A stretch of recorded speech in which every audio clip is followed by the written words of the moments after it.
यस्य स्वयं स्वभावाप्तिरभावे कृत्सन कर्मिणा तस्मै संज्ञान रूपाय नमोस्तु परमात्मने। बोले खजाराट श्री आदिनाथ भगवान की, भूगर्भ से प्रकटित श्री मुनि सुव्रतनाथ भगवान की, चिंतामणि श्री पार्श्वनाथ भगवान की, विश्ववनी श्री महावीर भगवान की, जिनवाणी माता की, परम पूजाचा गुरुदेव श्री सन्मति सागर जी महाराज की, परम पूजाचा गुरुदेव श्री ज्ञान सागर जी महाराज की चर्चा हुई थी।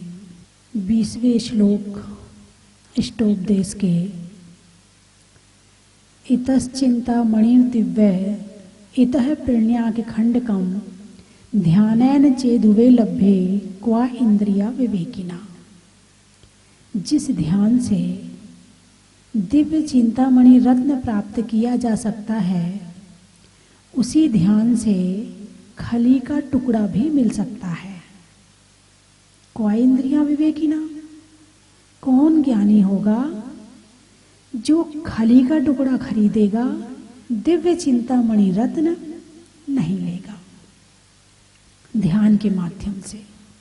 मैंने कल आपसे पूछा था, आप ध्यान करते हो?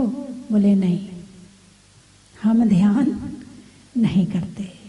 लेकिन भगवान महावीर कहते हैं कि संसार का हर जीव, संसार का हर जीव एक क्षण के लिए, एक समय के लिए भी बिना ध्यान के नहीं रहता है।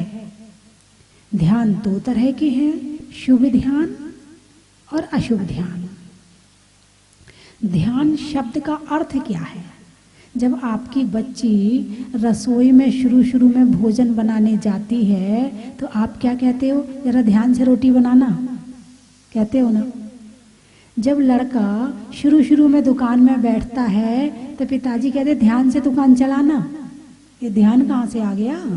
अभी आप कह रहे थे ध्यान नहीं करते हैं, अब बेटे से कह रहे हो ध्यान से दुकान चलाना। बेटा जब बाहर पढ़ने जाता है तो माँ फोन करती, बेटा ध्यान से पढ़ाई करना। अब ध्यान तो तुम्हें आता नहीं, फिर ये ध्यान कहाँ से आ गया? तो ध्यान का मतलब है एकाग्रता। ध्यान का मतलब है एकाग्रता। एकाग्रता से पढ़ाई करना, एकाग्रता से दुकान चलाना, एकाग्रता से रोटी बनाना। यदि भटके मन से बनाओगे तो भोजन भी बनने वाला नहीं है। भटके मन से दुकान चलाओगे तो दुकान भी लुट जाएगी। और अभी हो ही रहा है। आजकल के बच्चों के भरोसे जो पिताजी अपनी दुकान छोड़ देते हैं, बेटा तो अपना मोबाइल में लगा रहता है और सोने चांदी की दुकान वालों की दुकान से एक अंगूठी भी ले गए तो उनका तो हो गया घाटा। अब बेटा लगा अपना मोबाइल में, उसको तो चिंता ही नहीं है। मोबाइल इस तरह से खींच के रखता है अपने पास कि उसका ध्यान दुकान में जाने में बड़ा मुश्किल पैदा करता है। तो दुकान ध्यान से चलती है, गाड़ी चलाते हैं।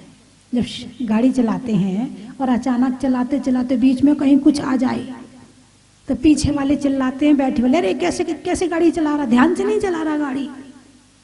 यानी गाड़ी चलाने में भी क्या चाहिए? ध्यान चाहिए। गाड़ी भी तुम्हारे बिना ध्यान की नहीं चलती है। बच्चे पढ़ाई करते हैं, टीवी चल रही है, अरे बंद कर टीवी, ध्यान से पढ़ाई कर। इसका मतलब एकाग्रता। ध्यान का मतलब है एकाग्रता। अब आपकी एकाग्रता कहाँ बन रही है वो देखना है। शुभ में बन रही है कि अशुभ में बन रही है? यदि शुभ में बन रही है तो धर्म ध्यान है, यदि अशुभ में बन रही है तो अशुभ ध्यान है, आर्त ध्यान है, रौद्र ध्यान है। आदमी जब टेंशन करता है तब एकाग्र होता है कि नहीं होता? एक आदमी अकेला बैठा है और यूं बैठा है, सामने से बाजे भी बजते हुए निकल गए, पता ही नहीं उसको। ऐसा कई बार होता कि नहीं होता है? दुकान में बैठे हैं और कोई व्यक्ति सामने से निकल गया, उसको पता ही नहीं कि वो निकल भी गया। किसी ने पूछा वो यहाँ से निकला क्या? बोले हमें तो पता ही नहीं है। अरे अभी तो निकला है, तेरे सामने तो निकला है। नहीं, हमें तो पता ही नहीं है। पता ही नहीं का क्या मतलब? तेरा ध्यान कहाँ था? ध्यान कहाँ था मतलब तेरा ध्यान वहां नहीं था, तेरा ध्यान कहीं और था। तो ध्यान का मतलब है मन वचन काय की एकाग्रता। हाँ, ऐसा हो सकता है कि शरीर जिस क्रिया करने का अभ्यस्त हो जाता है तो फिर वहाँ मन की जरूरत नहीं होती है। शरीर क्रिया करता रहता है और मन अपना काम करता रहता। जैसे आप घर से दुकान जाते हैं, अब रोज दुकान जाते हैं, रोज दुकान जाते हैं, तो पाँव को आदत पड़ गई दुकान जाने की। अपने आप जैसी दुकान की गली आएगी अपने आप मुड़ जाओगे। दिमाग को जरूरत नहीं पड़ेगी सोचने के लिए कि अब गली आ गई तो मुड़ जाए। और यदि जहां नई जगह पर जाते हो तो फिर वहां दिमाग लगाते, भाई जरा ध्यान से चलना, कौन सी वाली गली है, कहाँ मुड़ना है, जरा ध्यान से चलना। क्यों? अभी शरीर को आदत नहीं पड़ी है। तो शरीर को संस्कार पड़ जाते हैं तो फिर मन अलग काम करता है और शरीर अलग काम करता है, यानी उपयोग कहीं और चला जाता है और शरीर रूपी मशीन अपना काम करती रहती है। तो ध्यान की जरूरत संसार को भी है। बिना ध्यान के रोटी भी जल जाएगी। यदि मान लो एक बहन जी आती हैं, वो एक बार बता रही थी मुझे, बोले एक बार मैं एक तरफ मैंने गैस पर चाय चढ़ा दी और एक तरफ सब्जी छोंक दी और फिर मैं खो गई, सोचने में बैठ गई। फिर लगा अरे मैं ना तो इसमें चीनी डाली है और ना इसमें नमक डाला है। मैंने चाय में तो नमक डाल दिया और सब्जी में चीनी डाल दी। भाई ऐसा क्यों किया? वो ध्यान नहीं रहा। क्या नहीं रहा? ध्यान नहीं रहा। तो ध्यान के माध्यम से ही कर्मों का बंध और छूटना होता है। यदि शुभ अशुभ ध्यान है, शुभ ध्यान है तो पुण्य बंध, अशुभ ध्यान है तो पाप बंध, और यदि शुक्ल ध्यान है तो निर्जरा, उससे निर्जरा होती कर्मों का झड़ना होता है, पर उसमें झड़ने में सब झड़ जाता है। तो कहने का मतलब ये है कि ध्यान ही बंध कराता है और ध्यान ही कर्मों की निर्जरा कराता है। बात समझ में आई कि नहीं आई? ध्यान ही कर्मों को लाने में सहायक है और ध्यान ही कर्मों को भगाने में सहायक है। अब देखना ये है ध्यान कौन सा है। अच्छा मुझे ये बताओ, क्रोध बिना ध्यान के हो सकता है क्या? जिस समय आप गुस्सा करते हो आपका मन एकाग्र रहता है कि नहीं रहता है? यदि कमरे में कोई और भी बैठा हो ना तो उससे मतलब नहीं है। जिस पे गुस्सा आ रहा है ना बस वो ही नजर आता है, दूसरा नजर नहीं आता है। उस पे ही चिल्लाते हो, उसको ही डांटते हो, उसकी आंखें दिखती हैं, उसके ही बाल दिखते हैं, उसका बोलना दिखता है, उसकी हर चीज दिखती है, और दूसरा बैठे हो तो वो नजर नहीं आता। इसका मतलब आपकी एकाग्रता कहाँ है? क्रोध में। कहां पर है? क्रोध में। आपकी एकाग्रता, सामने वाला तो है लेकिन एकाग्रता आपकी किस में बन रही है? क्रोध में। जब मान कषाय जागृत होती है तो अपने आप को दिखाने का भाव पैदा होता, अपनी कोठी, अपनी गाड़ी, अपना बंगला, अपने बच्चे, अपनी ज्वेलरी, अपने साड़ी। ध्यान कहाँ है? मान में, वस्तुओं में एकाग्र हो गया। मायाचारी में अपने आप को छुपाने की कोशिश करता है, लोभ में इकट्ठा करने की कोशिश करता है। तो ये चाहे अब लोभ है तो लोभ में परिग्रहानंदी में लिया जाएगा। जैसे आर्त ध्यान कल मैंने बता दिए थे। रौद्र ध्यान, रौद्र ध्यान का मतलब पाप करके खुश होना। इसके मूल परिभाषा, इसके 4 भेद बताए हैं, हिंसानंदी, चौर्यानंदी है, परिग्रहानंदी और मृषानंदी। झूठ बोल के खुश होना, अरे मैंने अच्छा बुद्धू बनाया उसको, आज तो मैंने अच्छा पागल बना दिया उसको। पहली बात तो झूठ बोल के पाप किया और दूसरी बात आनंद मनाया। पाप के बाद पश्चाताप। पाप के बाद क्या होना चाहिए? अरे आज तो झूठ बोलना पड़ा, आज तो ऐसी मुसीबत आ गई कि वहां मुझे झूठ बोलना पड़ा। यदि नहीं बोलता ना तो आज मैं वहां फंस जाता, आज इस कारण से मुझे झूठ बोलना पड़ा। पाप के बाद पश्चाताप। नहीं, अरे मैंने तो अच्छा बुद्धू बनाया उसको, अब वो दोबारा ऐसा नहीं करेगा। अरे मैंने तो उससे ये बुद्धू बना के एक खरीद के ले आया, उसके तो घाटा लग गया होगा, मैं तो कम समय पैसा दे आया उसको, मैं तो उसको नकली नोट पकड़ा आया। पाप किया, पाप के बाद खुश हुआ। डबल पाप, पाप के बाद खुश होना डबल पाप हो गया, है ना। तो हिंसानंदी, मार के खुश होना, सता के खुश होना, दुख दे के खुश होना, कोई दुखी हो रहा है उसको देख के खुश होना, कोई किसी को घाटा पड़ गया अच्छा मजा आया, उसको तो ऐसे ही होना चाहिए, कोई परेशान हो रहा उसको देख के खुश होना, कोई गिर गया उसको देख के खुश होना, कोई फेल हो गया बच्चा उसको देख के खुश होना। यानी कोई सामने वाले के सुख में बाधा आई है और उसे दुख की प्राप्ति हुई है, वो किसी तरह की भी हिंसा हो उसको करके खुश होना, ये हिंसानंदी नामक रौद्र ध्यान है।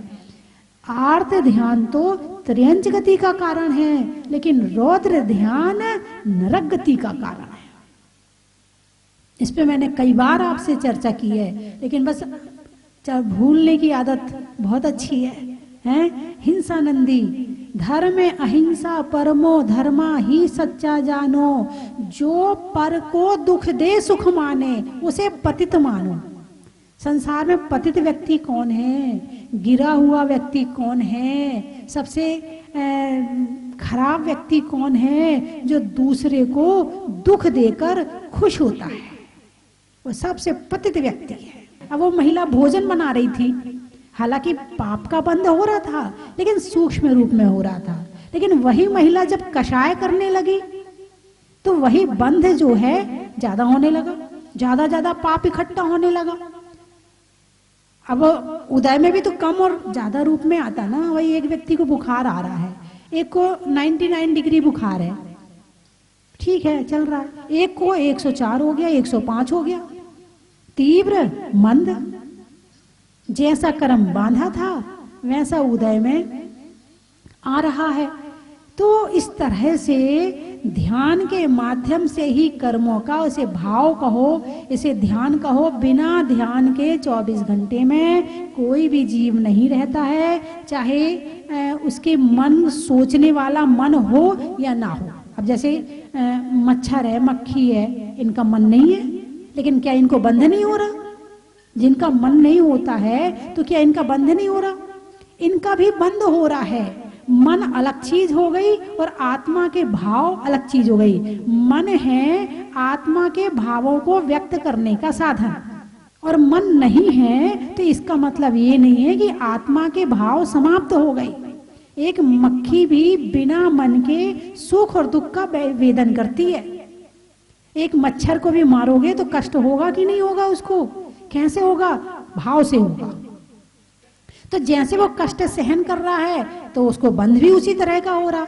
जिसका मन आ गया है तो बंध ज्यादा होता है, जिसका मन नहीं है उसका बंध कम होता है, क्योंकि वो उतना तीव्र और मंद भाव नहीं बना सकता है, इसलिए बंध भी उसका उतना ही होता है जितने उसके आत्मा के भाव, जितना क्षेम होता है उसका। तो मन के माध्यम से कल मैंने बताया था कि मन की क्या कीमत है, कि एक मनुष्य 70 कोड़ा कोड़ी सागर का बंद कर सकता है, लेकिन एक इंद्रिय जीव मात्र एक सागर का बंद कर सकता है। तो इसीलिए मन से छूट भी सकते हैं और मन से बंध भी सकते हैं। तो आर्त ध्यान, रौद्र ध्यान। अब बार बार मन में अशुभ ध्यान आते। एक छोटा सा बच्चा है, किसी ने क्रोध करना नहीं सिखाया, किसी ने मान करना नहीं सिखाया, फिर भी हैं। अब आजकल जैसे युवा हैं जिनके पास मोटरसाइकिल है, मोबाइल है, उनके पीछे सारे दोस्त लगे रहते हैं, और मोबाइल भी घर वालों से लड़ के, भिड़ के, जिद करके, परेशान करके बड़ा मोबाइल खरीदेगा, एप्पल का मोबाइल खरीदेगा। किस लिए? दिखाने के लिए, देख मेरे पास एप्पल का मोबाइल है, तेरे पास नहीं है, मेरे पास मोटरसाइकिल है, तेरे पास नहीं है। अभिमान। क्या है ये? अभिमान है। एक छोटा सा बच्चा है, 2 बच्चे हैं, एक को माँ ने एक चीज दे दी और एक को नहीं दी, और दूसरे को देख तेरे को तो दी नहीं, मुझे मिल गई। ये क्या है? किसने सिखाया ये अभिमान करना बच्चे को? ये घास फूस है, अपने आप उग जाती है, अनादिकाल के संस्कार हैं। इन अनादिकाल के संस्कार को लेकर समय सार में एक बड़ी अच्छी गाथा आई है। सुध परिचिदानु भूदा सर्वस्य भी काम भोग बंधी कहा, एयत् सुविलम्बो लंबो नवरीणा सुलभो विहतस्य। आचार्य कुन स्वामी ने क्या कहा है? सुध परिचिदाणु भूदा, श्रुत में यानी सुनने में आई है? परिचिदान भूदा अनुभव में आई है, परिचय में आई है। कौन सी? काम, भोग और बंध की कथा। कौन सी कथाएं? धर्म ध्यान क्यों नहीं होता? चाहते हुए भी माला फेरने में मन नहीं लगता। हम चाहते हैं कि हमारा ध्यान शास्त्रों में एकाग्र हो, मन ही नहीं लगता, नींद आ जाती ज्यादा हो जाए तो। क्यों नहीं लगता? और अभी यहाँ कोई बढ़िया गाना बज रहा हो, फिर देखो, अभी तुम्हारे मनपसंद पिक्चर आ जाए, फिर देखो कैसी आंखें खुली रहती, बड़ी बड़ी फाड़ फाड़ के बिना पलक झपके देखोगे।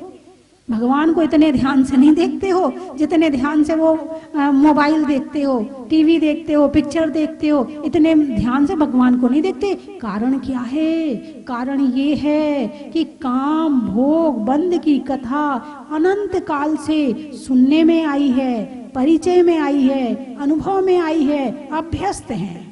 और जिस चीज का अभ्यास होता है वो चीज जल्दी पकड़ में आ जाती है, और जिस चीज का अभ्यास नहीं होता है उस चीज को पकड़ना बड़ा मुश्किल होता है, उसके संस्कार डालने बड़े मुश्किल होते हैं। अब अनादिकाल से किया क्या है? काम, भोग और बंध के अलावा कुछ नहीं किया है। और अब इस मनुष्य पर्याय में आए हैं तो पुराने संस्कार खींच खींच के वापस ले जाते हैं। अरे कहाँ मंदिर में बैठे हो, मन नहीं लगता मंदिर में, 10 मिनट बैठ जाओ तो मंदिर में मन नहीं लगता है। और आजकल के युवा जो मोबाइल लेके जाते हैं, मंदिर में बैठ के भी मोबाइल चलाते हैं, उन्हें भगवान नजर नहीं आते, वो भगवान को ध्यान से नहीं देखते। 2 मिनट देखे, हाँ फटाफट उसको दिखा दूं, फोटो खींच लूं, ये कर लूं, जरा सेल्फी ले लूं भगवान के साथ। भगवान में ध्यान नहीं गया है, मोबाइल में ध्यान रहता है पूरे समय। मंदिर में भी बैठा होगा तो उसका क्योंकि संस्कार और कनेक्शन अभी भगवान से जुड़ा नहीं है। जब कनेक्शन जुड़ जाएगा तो मोबाइल नजर नहीं आएगा, भगवान नजर आएंगे। और अभी कनेक्शन किससे ज्यादा जुड़ा हुआ है? मोबाइल से जुड़ा है, खाने से जुड़ा है, भोगों से जुड़ा है। और जितना ज्यादा गाढ़ा कनेक्शन होता है उतने उसी में पड़े रहते हैं। अब इससे निकलने के लिए क्या करना पड़ता है? तो आर्त ध्यान, रौद्र ध्यान के बाद आता है धर्म ध्यान। कौन सा ध्यान? धर्म ध्यान।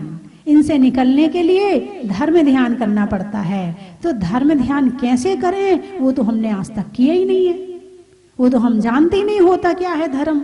आज तक हमने कर्म ही कर्म किया है, धर्म तो किया ही नहीं है। और नजर भी वही आता, घर में रहते हैं, हाँ भाई मेरी जिम्मेवारी है घर गृहस्थी को चलाना, मेरी जिम्मेवारी है बच्चों को बड़ा करना, मेरी जिम्मेवारी है बच्चों को पढ़ाना लिखाना, मेरी जिम्मेवारी है बच्चों की शादी करना, मेरी जिम्मेवारी है बच्चों को ठिकाने लगाना, मेरी जिम्मेवारी है पत्नी के लिए बैंक बैलेंस करना, मेरी जिम्मेवारी है मकान बनाना, मेरी जिम्मेवारी है दुकान खोलना।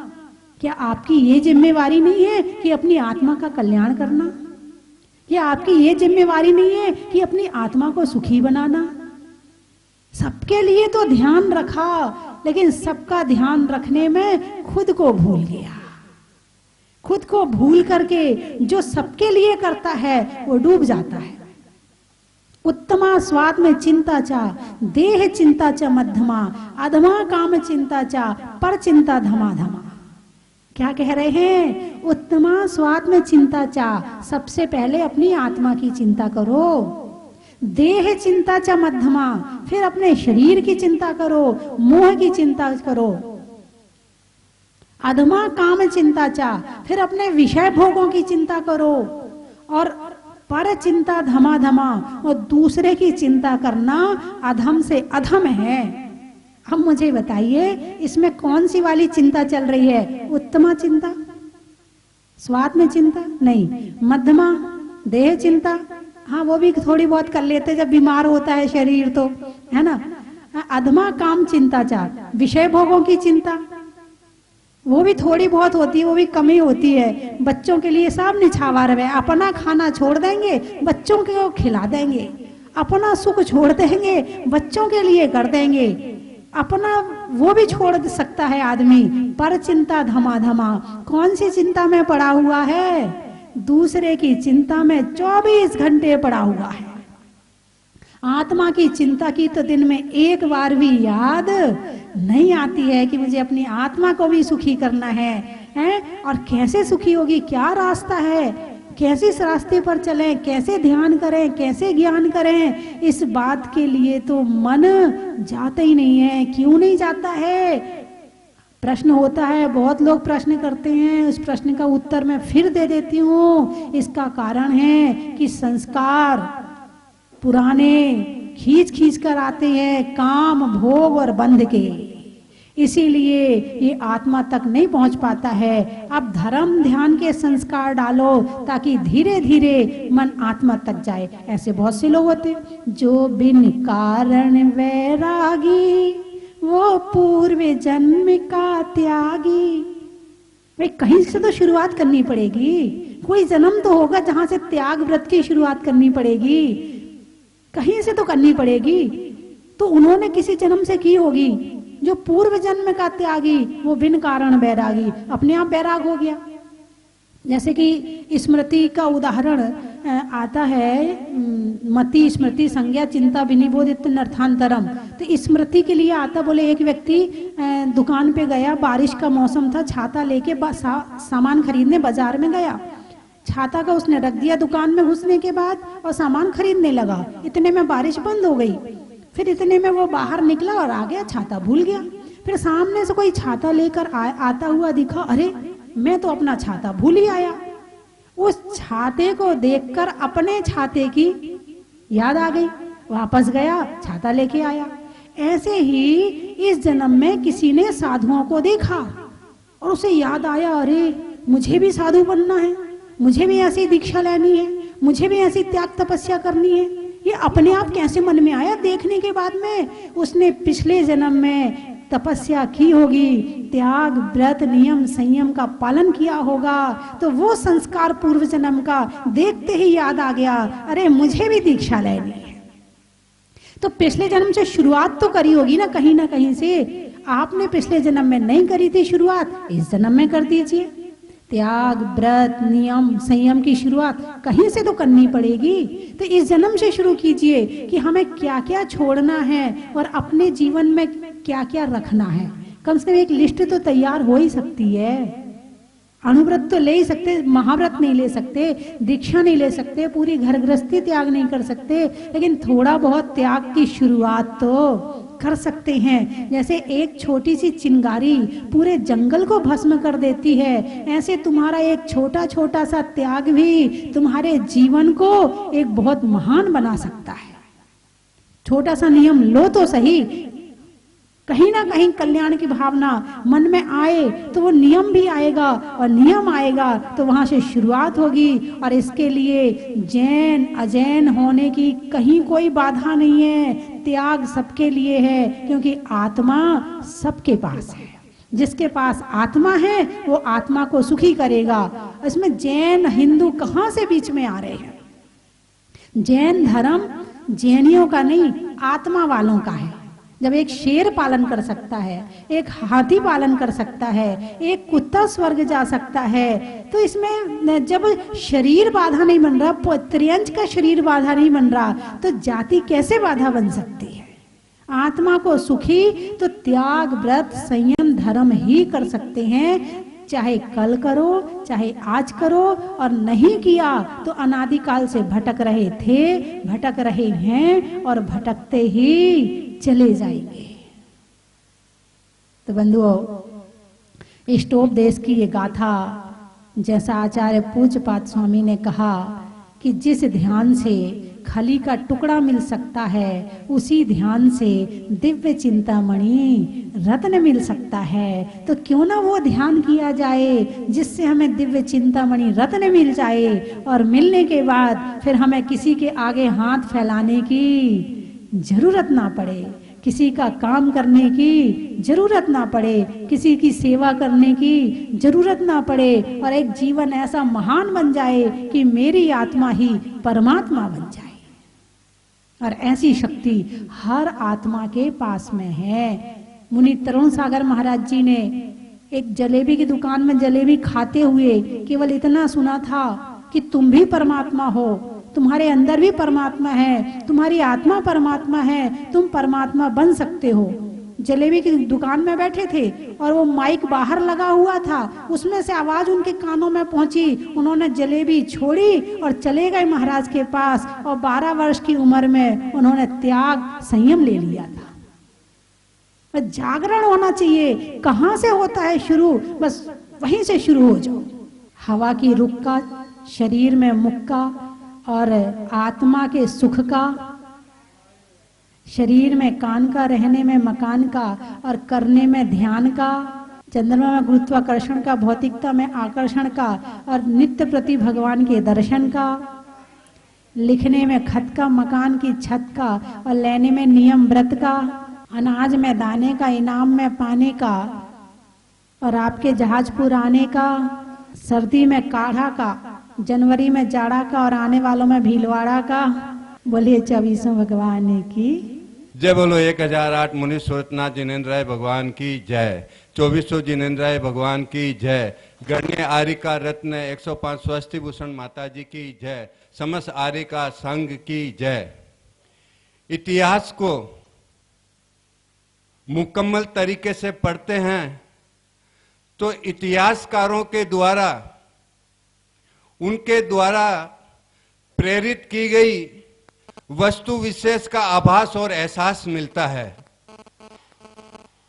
स्वस्ति धाम एक वो मिसाल है, वो इतिहास है, वो यादगार लम्हे हैं जिन्होंने, या मैं अपने शब्दों को उच्चतम क्रम देते हुए आह्वान करूं कि गण्य आर्य का रत्न 105 स्वस्ति भूषण माता जी की एक कल्पना, एक इतिहास को रचने की शक्ति, अपनी सहजता और सरलता को अपनाते हुए एक इतिहास की रचना करने में अपनी महती भूमिका का योगदान देकर भीलवाड़ा ही नहीं, राजस्थान ही नहीं, पूरे भारतवर्ष में ही नहीं, अपितु इस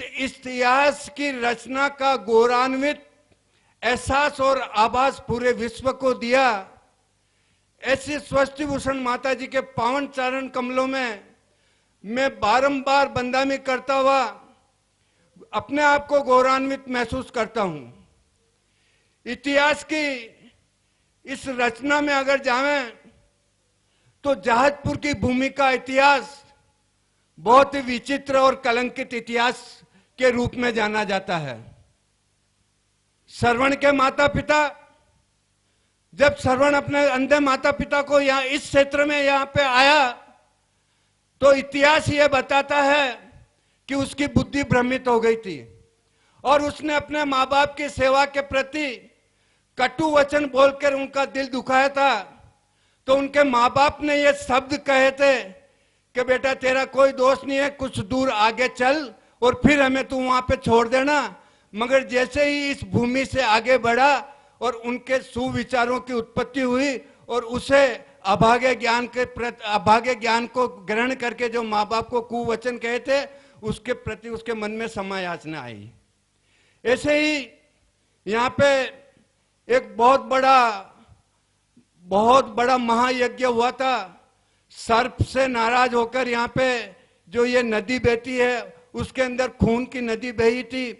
और यहाँ के इतिहास के बारे में कहते हैं कि एक बार एक माँ अपने खेत को जोत रही थी, पानी पिला रही थी, तो उसका रेत का खेरा टूट गया। तो इतना इतिहास बताता है कि उस माँ ने उस रेत के खेरे को रोकने के लिए अपने बेटे को लेटा दिया।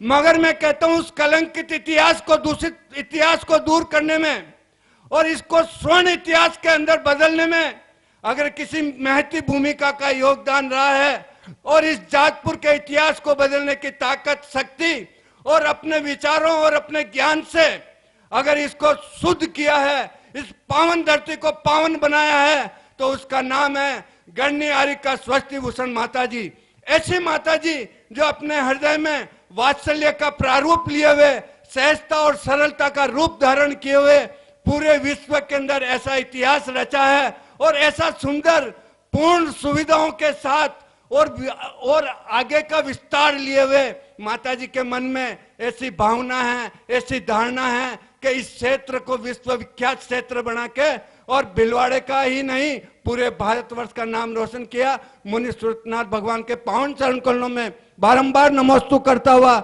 मेरी गुरु माँ स्वस्ति भूषण माता जी के पावन चरण कमलों में आदर सहित अंतर मन की गहरे से शुद्ध भाव लिए हुए, हे माता जी बारंबार बंदामी, बारंबार बंदामी, बारंबार बंदामी। जय जिनेन्द्र, जय जिनेन्द्र, जय जिनेन्द्र। भूगर्भ से प्रकटित स्वस्ति धाम जहाजपुर में विराजमान 1008 श्री मुनिशुतनाथ भगवान की कृपा और परम पूजनीय गणनियारिका रत्न स्वस्ति भूषण माता जी का मंगलमय आशीर्वाद आप सभी पर हमेशा बना रहें और ये कोरोना महामारी जल्दी खत्म हो और आप जहाजपुर आकर के बड़े बाबा के दर्शन कर सके, अभिषेक कर सके, शांति धारा कर सके, ऐसी भावना बाता हूँ। बंधुओं, 10 लक्षण महापर्व में एक दिन आता है उत्तम त्याग का और उस उत्तम त्याग में भी महत्व है दान का। हमारे शास्त्रों में 4 प्रकार के दान बताए हैं: औषध दान, शास्त्र दान, अभय दान और आहार दान। इन सब में भी आहार दान का विशेष महत्व है। इसको विशेष बताया गया है क्योंकि श्रावक और साधु इस धर्म रूपी रथ के 2 पहिए हैं। साधु के बिना ये धर्म रूपी रथ नहीं चल सकता और न श्रावक के बिना चल सकता है। बंधुओं, आहार के द्वारा हम साधुओं के शरीर की रक्षा करते हैं और साधु अपनी चर्या के द्वारा, अपने प्रवचनों के द्वारा हमारी आत्मा का कल्याण करते हैं। इसीलिए आहार दान का विशेष महत्व बताया गया है और यह आहार दान की परंपरा चली है भगवान आदिनाथ के समय से। भगवान आदिनाथ को सबसे पहला आहार दिया था राजा श्रेयांस ने और उसी समय से यह परंपरा चलती आ रही है और इस परंपरा को हमें भी आगे बढ़ाना है। बंधुओं, स्वस्ति धाम जहाजपुर में 18 जून 2014 को भगवान को जब अस्थायी मंदिर में विराजमान किया गया, तब से लेकर के जब ये जहाज मंदिर बन चुका है, भगवान जहाज मंदिर में विराजमान हो चुके हैं। कई साधु संत, आर्य का माता जी, तपस्वी, कई यहाँ पर त्यागी वृत्ति सब यहाँ पर आए हैं और जब भगवान के दर्शन करते हैं, इस क्षेत्र को देखते हैं तो एक बात अवश्य कहते हैं कि इसी प्रतिमा के दर्शन हमने आज तक नहीं किए हैं। तो बंधुओं, यहाँ पर उन साधु संतों की त्यागी वृत्तियों की आहार की व्यवस्था के लिए पूज्य गुरु माँ स्वस्ति भूषण माता जी की मंगल में प्रेरणा से एक आहार दान ध्रुव फंड स्थापित किया जा रहा है। आप सभी से मेरा निवेदन है, आप इस ध्रुव फंड में सहभागी बने, अपनी चंचला लक्ष्मी का सदुपयोग करें, पुण्यार्जन करें। बंधुओं, आप 1,11,000 रुपये की न्योछावर राशि से शिरोमणि संरक्षक के रूप में अपना नाम दे सकते हैं। 51,000 रुपये की न्योछावर राशि से परम संरक्षक, 31,000 रुपये की न्योछावर राशि से संरक्षक मंडल में जोड़ सकते हैं। साथ ही 21,000 और 11,000 रुपये की न्योछावर राशि से आप श्रावक सृष्टि के रूप में जुड़ करके इस दान योजना में और आहार दान ध्रुव फंड में अपना योगदान दे सकते हैं, पुण्यार्जन कर सकते हैं। जो संरक्षक मंडल तक के नाम होंगे उन सभी के नाम की शिलापट पे वहाँ पे लिखवाए जाएंगे। जो आहारशाला यहाँ पर स्थापित की गई है उसके अंदर आप सभी के नाम की वहाँ पर लिखवाए जाएंगे। साथ ही आप सभी के नामों की घोषणा पारस चैनल पर भी की जाएगी। कंचन की थाल को सजाओ रे आज, रत्नों की थाल को भर लाओ रे आज। आओ आओ करे रे गुणगान आरती भगवन की। आओ आओ करे गुणगान आरती भगवन की। आओ आओ करे रे गुणगान आरती भगवन की।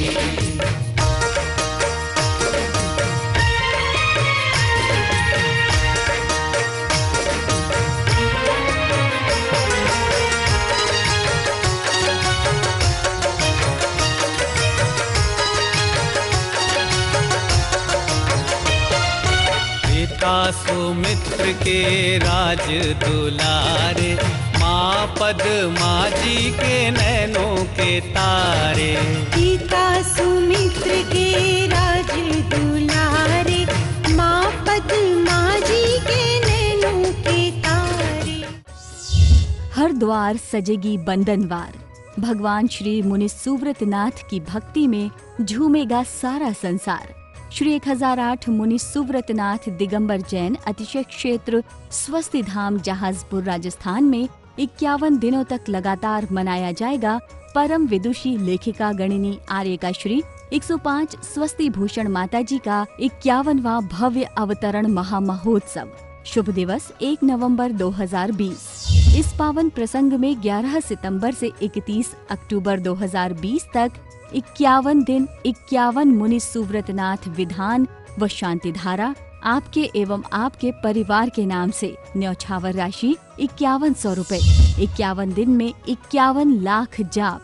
आज ही निशुल्क रजिस्ट्रेशन कराएं। अपना और अपने शहर का नाम जाप की संख्या के साथ दिए गए नंबर पर व्हाट्सएप करें। महोत्सव में नृत्य, भक्ति, नाट्य का मंचन, आकर्षक पुरस्कार लुभाएंगे भक्तों का मन। मुख्य आकर्षण में होगा 1 नवंबर 2020 को शुभकामना परिवार का राष्ट्रीय डिजिटल अधिवेशन। बैंक खाता विवरण निम्न प्रकार है। खाते का नाम श्री मुनि सुव्रतनाथ दिगंबर जैन अतिशय क्षेत्र Swasti Dham Jahazpur.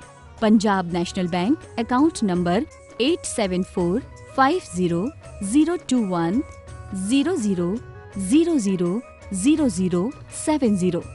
IFSC code PUN B0874500। Bank of Baroda account number 0799010001768 IFSC code BARB 0JAHAJP। पुण्य कमाने का सुअवसर जाने नहीं दें। आज ही संपर्क करें।